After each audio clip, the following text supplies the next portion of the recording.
सास बहू सुबह 10 बजे तक सोने वाली और बार बार उठाने पर भी थोड़ी देर और सोने दो ना कहने वाली शोभा आज भोर को 6 बजे ही उठ गई थी।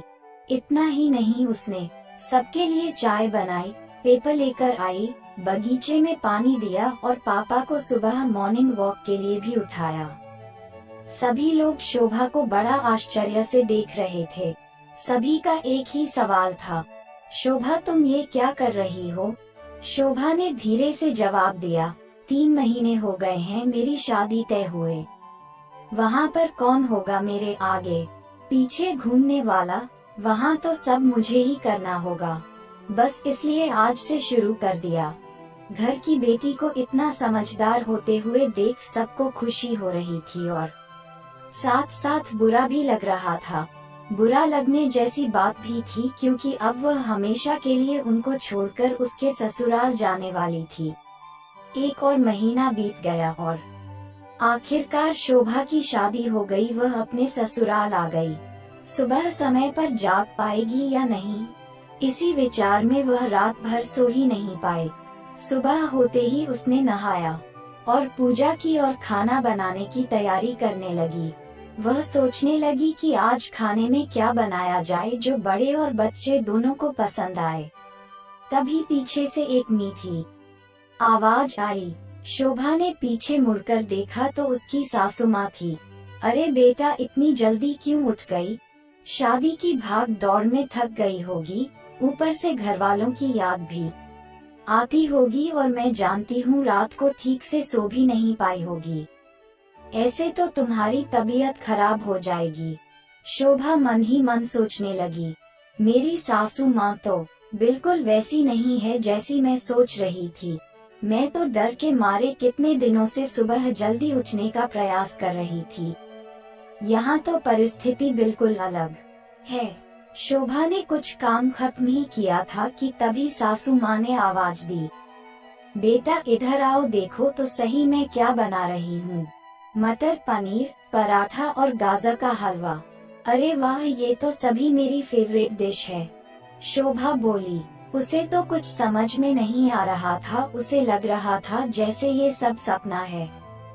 शोभा को एहसास हुआ कि यह सपना नहीं, सच है। सासू माँ ने कुछ कहा, शोभा सुन नहीं पाए। वो थोड़ी डर गई। उसे डरा हुआ देखकर सासू माँ ने कहा, शोभा जरा इधर तो आओ, यहाँ तो बैठो। मेरी बात ध्यान से सुनो और समझो, शादी मतलब लड़की की परीक्षा नहीं होती है। तुम्हारी शादी सिर्फ मेरे लड़के से नहीं हुई है। जितनी जिम्मेदारी उसकी तुम्हें खुश रखने की है, उतनी ही हम सबकी भी। हमने तुम्हें घर सिर्फ काम करने के लिए नहीं लाया है। तुम्हें क्या क्या आता है या तुम हमारे लिए क्या कर सकती हो, ये सब देखने के लिए तो बिल्कुल नहीं। और हम तुम्हारी आजादी भी तुमसे नहीं छीनेंगे। अगर अपनी बात करूं तो मुझे सिर्फ एक अच्छी फ्रेंड चाहिए थी। मैं बिल्कुल नहीं मानती कि बहू ने सुबह सुबह जल्दी उठकर पूजा पाठ करना चाहिए। और मैं ये भी नहीं मानती कि बहू को बहुत अच्छा खाना पकाना आना चाहिए। शादी का मतलब तुम्हारे सपनों का बलिदान बिल्कुल भी नहीं हो सकता।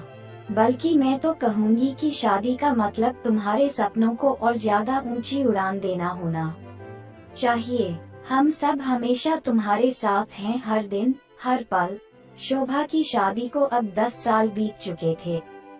इन 10 सालों के सफर में उसने जो अनमोल रिश्ते कमाए थे, उनमें से एक थी माँ। जी हाँ, वही सासू माँ जो अब उसकी माँ बन चुकी थी। शोभा ने अपने जीवन में काफी उतार चढ़ाव देखे थे, लेकिन उसके मन में यह एक सोच बहुत पक्की बैठ चुकी थी कि जब भी उसके लड़के की शादी होगी और वह घर में बहू लाएगा तो वह भी अपनी सासू माँ की तरह ही अपनी बहू के साथ व्यवहार करेगी। टीवी सीरियल्स में सास बहू को दिखाया जाता है, वही वास्तविकता है, ऐसा बिल्कुल नहीं है। समय के साथ लोग बदलते हैं, लोगों के विचार बदलते हैं। कुछ गलत लोग जरूर जीवन में आते हैं, लेकिन सभी गलत हो ऐसा जरूरी नहीं। आखिर में यही कहूँगी कि बहू मतलब बेटी ही होती है। गलतियाँ तो हर किसी से होती है। इसलिए बहू के साथ भी वैसा ही व्यवहार करें जैसा खुद की बेटी के साथ करते हैं।